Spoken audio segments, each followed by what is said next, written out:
সম্মানিত সভাপতি, এখানে উপস্থিত বাংলাদেশ জাতীয়তাবাদী দলের প্রত্যেকেই আমার শ্রদ্ধাভাজন পিতৃতুল্য, জেলা, উপজেলা এবং ইউনিয়ন পর্যায়ের বিভিন্ন নেতৃবৃন্দ, অঙ্গ সংগঠন ও সহযোগী সংগঠনের নেতৃবৃন্দ ও আমার সামনে উপস্থিত প্রান্তীয় সরকারিবাসী, সবাইকে আমার সালাম, আসসালামু আলাইকুম। এবং সনাতন ধর্মাবলম্বী ভাইদের প্রতি জানাচ্ছি আমার আদাব এবং শুভেচ্ছা। আমি আসলে এখানে আরও অনেকেই বলার কথা ছিল, আমি সময় স্বল্পতার কারণে তাদের কাছে আসলে ক্ষমা চেয়ে নিচ্ছি, কারণ আমারও তাদের কথা আসলে শোনা উচিত ছিল, হয়তো বা আরও কোনো দিক নির্দেশনামূলক বক্তব্য তাদের কাছ থেকে শুনতে পারতাম, কিন্তু যেহেতু সময় স্বল্প এই জন্য আমাকে আসলে বলতে হচ্ছে। তো কেমন আছেন আপনারা? ভোট তো গত 17 বছরে আমরা বিভিন্নভাবে দিছি, তবে আমরা সবাই আল্লাহ তাআলার প্রতি একটু রহমত হয়েছে। যদিও অনেকে ষড়যন্ত্র করতেছে 2026 সালের ফেব্রুয়ারি মাসে আল্লাহর রহমতে একটা সুষ্ঠু ভোট বোধহয় হবে। আপনারা কি আমার মতো আশাবাদ ব্যক্ত করতেছেন নাকি? আমার অনেক তরুণ যুবক যারা আছে তারা জীবনে এখন পর্যন্ত ভোট দিতেই পারেনি, আর আপনারা যাদের ভোটটা দিয়ে কাজে লাগছে এরকম ভোট বোধ হয় 2001 বা 2008 সালে দিচ্ছিলেন, এরপরে তো বোধহয় লাগে নেই কাজ নাকি? উপজেলা পরিষদে হয়তো 2-1 বার লাগছে, ইউনিয়ন চেয়ারম্যানগুলো কিছু হয়েছে ঠিকঠাক মতো, তারপরে তো জাতীয় নির্বাচন তো আমরা ওইভাবে নিজেদের মতামত প্রকাশ করতে পারি নাই।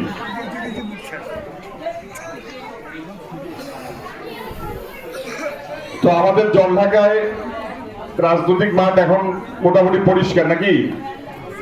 যেহেতু আপনারা অনেকেই জানেন যে বাংলাদেশ জাতীয়তাবাদী দলের ভারপ্রাপ্ত চেয়ারপারসন, আমাদের দেশটা আগামী বাংলাদেশের নেতৃত্ব যার উপর ডিপেন্ড করতেছে জনাব তারেক রহমান সাহেব, এই 10-15 দিন আগে আমার আব্বাকে ফোন দিয়ে উনি ধানের শীষের পক্ষে কাজ করার জন্য উনি আসলে মাঠে নামতে বলছে। শুনছেন কি আপনারা?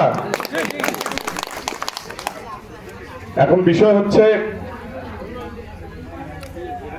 উনি যদিও বিভিন্নভাবে খোঁজ খবর নিয়ে দেখছে যে বাংলাদেশ জাতীয়তাবাদী দলের যিনি সংসদ সদস্য প্রার্থী হবেন তিনি শুধু বিএনপির লোক হইলে হবে না, তার সাথে সকল ধর্মের সকল মতের দলবদ নির্বিশেষে যেন সে যেন সবার এমপি হইতে পারে।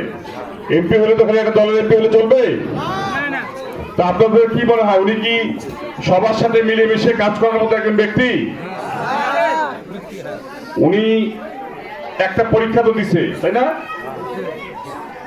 উনি 2 বার উপজেলা পরিষদের নির্বাচিত, আপনাদের ভোটে নির্বাচিত চেয়ারম্যান ছিল, আপনারাই ভোট দিচ্ছেন। উনি চেষ্টা করছে আপনাদের উপকার করার জন্য, তো এটা ব্যর্থহীন ভাবে বলতে পারে উনি কারো উপকার ওইভাবে করতে যে নাও পারে, কারো ক্ষতি তো করে নাই। কিন্তু আমরা গত 17 বছরের যে অপশাসন, সাধারণ মানুষের প্রতি যে বঞ্চনা, এই অবহেলিত শহীদবাড়ির প্রতি যে বঞ্চনা, এখানকার নির্বাচিত যারা জনপ্রতিনিধি চেয়ারম্যান মেম্বার তাদেরকে যে লাঞ্ছনা করা হয়েছে, খবর কি আপনারা রাখছেন? হ্যাঁ, শহীদবাড়ির যে চেয়ারম্যান মেম্বার এদেরকেও তো লাঞ্ছিত করা হয়েছে জলঢাকায়, সে খবর কি রাখছেন? তো আপনাদের ভোটে নির্বাচিত ইউপি চেয়ারম্যান, আপনাদের ভোটে নির্বাচিত ইউপি মেম্বারের নিরাপত্তা যদি আপনারা নিশ্চিত করতে না পারেন, তাহলে সেই ইউনিয়নের লোকজনের কি লজ্জা পাওয়া দরকার না? একজন লোক যখন চেয়ারম্যান হয়, মেম্বার হয়, আপনাদের ভোটে হয়, আপনাদের অভিভাবক, তা আপনাদের অভিভাবককে যদি অপমান করা হয়, আপনাদেরকে অপমান করা বাকি থাকে? এই জন্য যদি আপনাদের চেয়ারম্যান মেম্বারদের নিরাপত্তা না থাকে তাহলে আপনাদের থাকবে? সেই জন্য আপনাদেরকে সবাইকে এক হইতে হবে, শোলবাড়িবাসীকে আগে নিজেরা এক হইতে হবে। আমাদের আমি দেখি যে এখানে এই শোলবাড়ি থেকে মামলা মোকদ্দমা বেশি হয়, নিজেদের মধ্যে ঝগড়া লাগাই যায় বেশি, এবং এক পক্ষ রেডি হয়ে থাকে খালি ঝগড়া লাগবে, থানা যে মামলা করা শেষ, আরেকজন আসে ওসির সাথে কন্ট্যাক্ট করা শেষ। এই দালালগুলো কারা? যারা জলঢাকায় বিভিন্ন নেতারা আছে তাদের পক্ষে হয়ে কাজ করে। আমি কি মিথ্যা কথা বলতেছি নাকি? তো আমি বিনীতভাবে অনুরোধ করতেছি, আসলে শোলবাড়িবাসীর উন্নয়নের জন্য শোলবাড়ির নিজেদের লোককে আসলে এক হইতে হবে। আপনারা যাকেই নির্বাচিত করেন না কেন, যদি সুষ্ঠু ভোট হয় চেয়ারম্যান মেম্বার, তাদের প্রতি আপনাদের আস্থা রাখতে হবে। সে যদি ঠিকমতো পরিষদ না চালায়, পরের বছর আপনারা আপনাদের মতামত চেঞ্জ করবেন, কিন্তু তাদেরকে যদি আপনারা নিজেরাই সেই শক্তি বা সেই সাহসটা না দেন, তাহলে তো জলঢাকায় যে তারা লাঞ্ছিত হবে, এটি স্বাভাবিক বিষয়। আর সবচেয়ে বড় কথা হচ্ছে এগুলো কিছুই হইতো না যদি একজন নির্বাচিত সংসদ সে যদি প্রকৃত অভিভাবকের মতো দায়িত্ব পালন করত, তাহলে তার কোনো একটা ইউনিয়নের বা কোনো একটা ইউনিয়নের ওয়ার্ডের মেম্বারকে কেউ লাঞ্ছিত করলে সে কিন্তু প্রকৃত বিচার করতো। একটা বা দুইটা ঘটনা ঘটতে পারে, প্রত্যেকটা ইউনিয়নের সাথে এই ঘটনা কিন্তু ঘটার কথা না।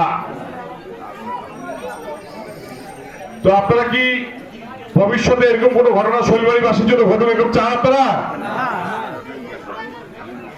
এতক্ষণ কিন্তু আপনাদের জন্যই আমি কথা বললাম, কারণ আমি তো এই ইউনিয়নের বাসিন্দা, আমি তো পাশের কৈবাড়ির বাসিন্দা।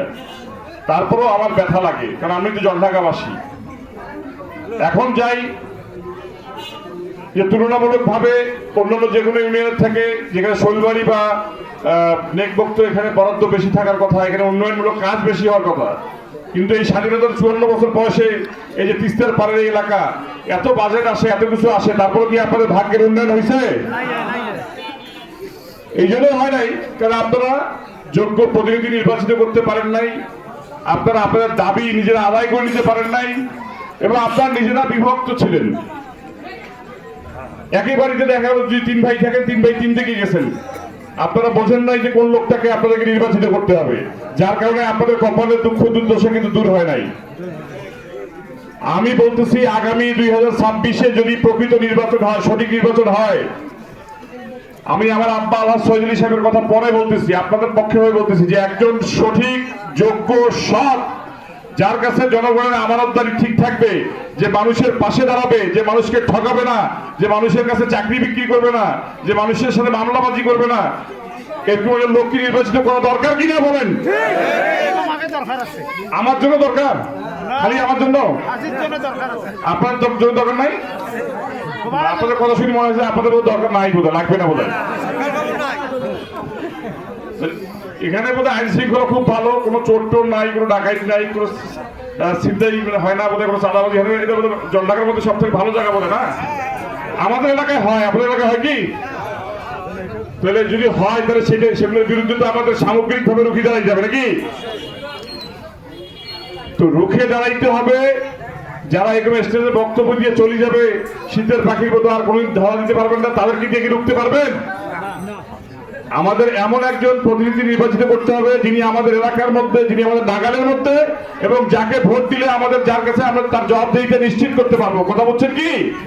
যে আপনাকে ভোট দিছি, আপনারা এই কাজটা আমার কেন করতে পারতেছেন না? আর ভোট যদি বাংলাদেশে সুষ্ঠু হয়, তাহলে জনগণের কাছে কিন্তু আসতে হবেই, সে যত বড় নেতা হোক না কেন।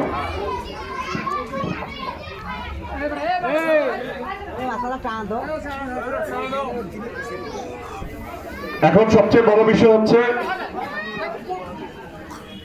যে আগামীতে যে 2026 সালে যে ভোটটা আসতেছে, আপনারা সবাই সেটা নিয়ে চিন্তা করেন, আমি জানি। আপনারা এটা প্রত্যন্ত অঞ্চল হলেও সবাই আমার থেকে অনেক বেশি সচেতন, সবার হাতে মোবাইল আছে, আপনার মোবাইলে খবর দেখেন।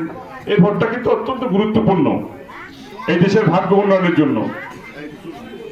এখন দেশের এই গুরুত্বপূর্ণ ভোটে খালি আমরা খবর দেখবো, চেয়ারে বসে থাকবো, টিভি দেখবো, এগুলো করলে হবে? আমাদের জনগণের সবার একটা ভোট। আমাকে দেখিয়ে যে আসি, আমার কথা আপনারা শুনতেছেন, আমার মতো একটা নগণ্য মানুষ, হ্যাঁ, হয়তো আমি এখানে দাঁড়াইতে পারছি ডিউ টু আমার আব্বা আলহাজ শহীদ আলী সাহেবকে আপনি চেনেন। উনি 10 বছর উপজেলা পরিষদের চেয়ারম্যান ছিল, কাকতালীয়ভাবে উনি হয়তো সৎভাবে উপজেলা পরিষদ পরিচালনা করছে। এই কারণে আমি আপনাদের সামনে কথা বলতেছি, অন্য কোনো যোগ্যতা আমার নাই। কিন্তু আগামীতে দেশের ভাগ্য উন্নয়নের জন্য আপনাদের প্রত্যেকেরই কিন্তু কিছু করার আছে। সেটা কিসের মাধ্যমে? ভোটের মাধ্যমে।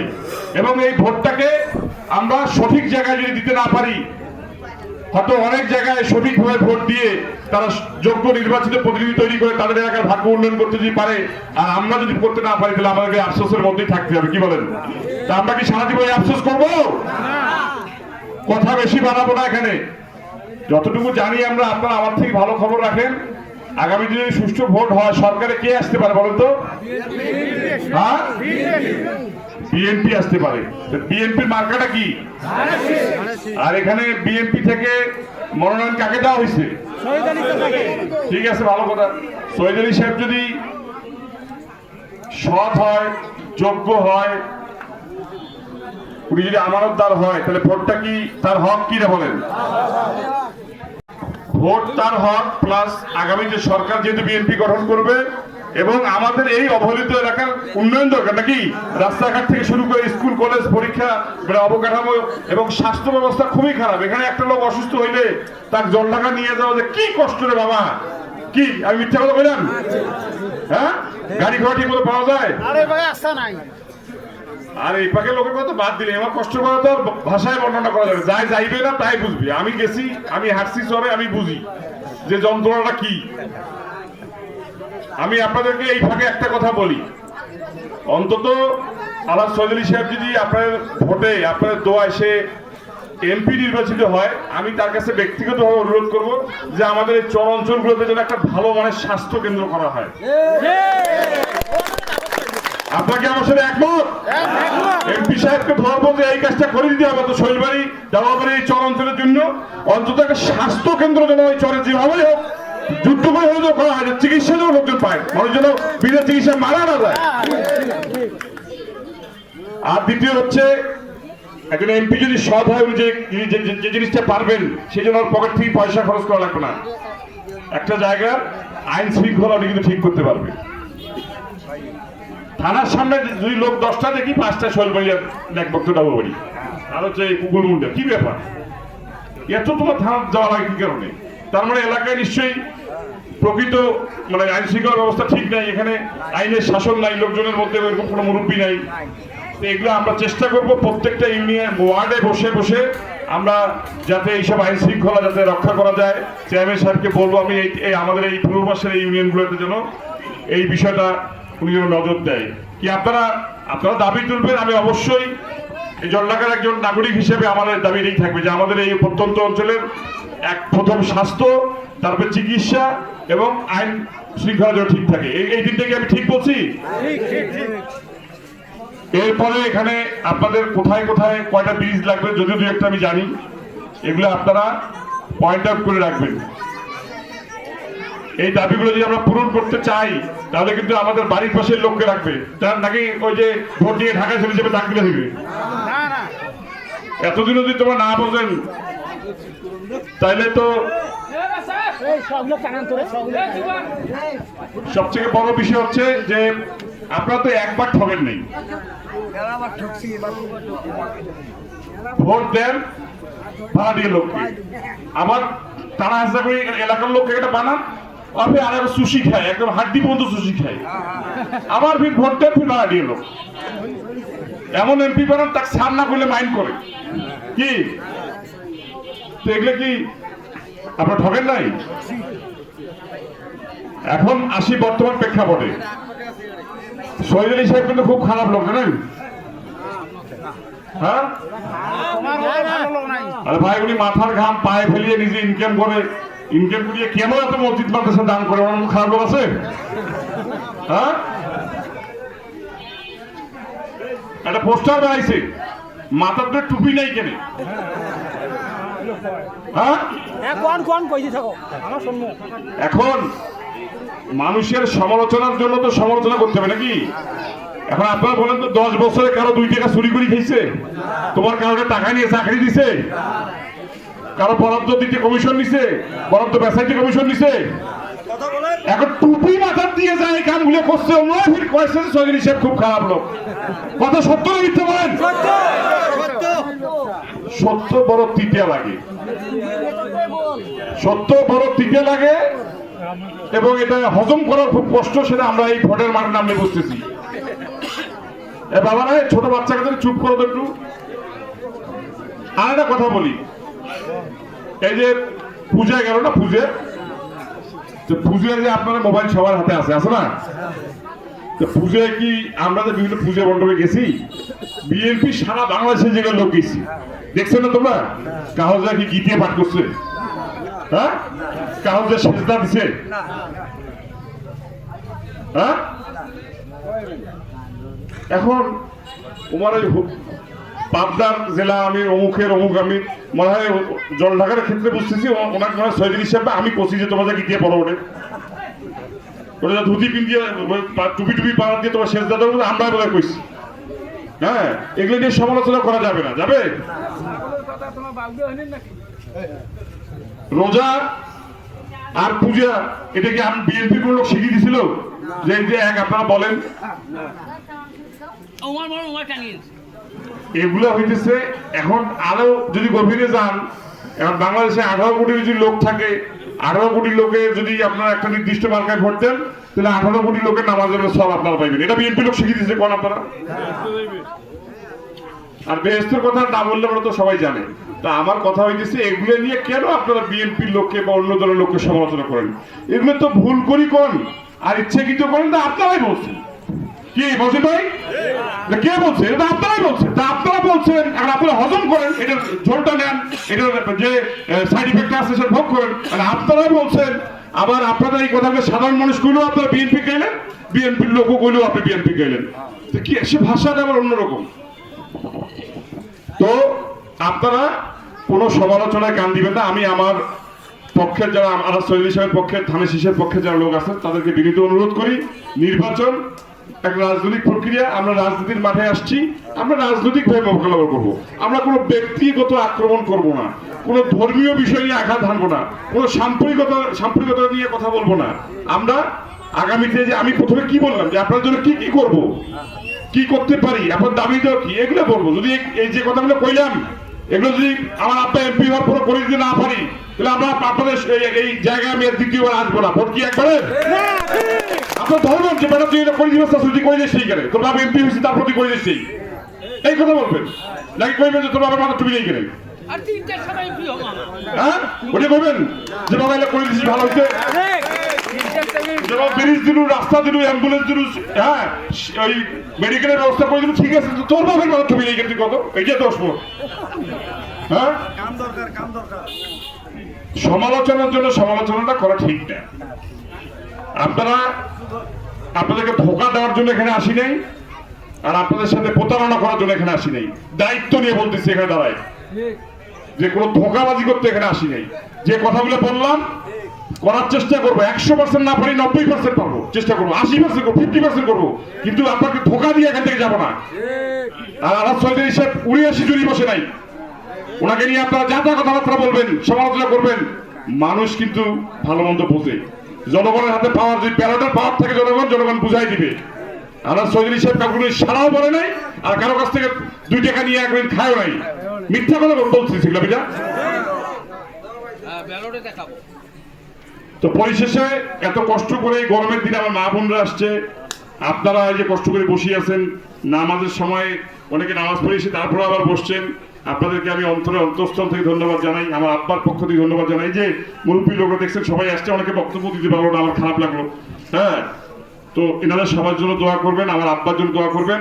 আর আগামীতে যেন আমরা ধানের শীষের বিজয় নিয়ে ঘরে ফিরতে পারি, তো সেই জন্য এখানে নিজের একটা ভোট দিলে হইবে? আপনাদের পাড়া প্রতিবেশী, আত্মীয় স্বজন, বেটির বাড়ি, হ্যাঁ বিয়ের বাড়ি যা আছে সব জায়গায় আগামীতে দেশের উন্নয়নের স্বার্থে, জলঢাকার উন্নয়নের স্বার্থে, আমাদের শৈলবাড়ির উন্নয়নের স্বার্থে এমন একজনকে নির্বাচিত করতে হবে যাকে দিয়া আমরা আগামীর জলঢাকা নির্মাণ করতে পারি, তাই না? আপনাকে আমার সাথে একমত? কারা কারা একমত? হাত তুলুন দেখে, যারা সবার হাত দেখতে পাচ্ছেন আমি দেখি।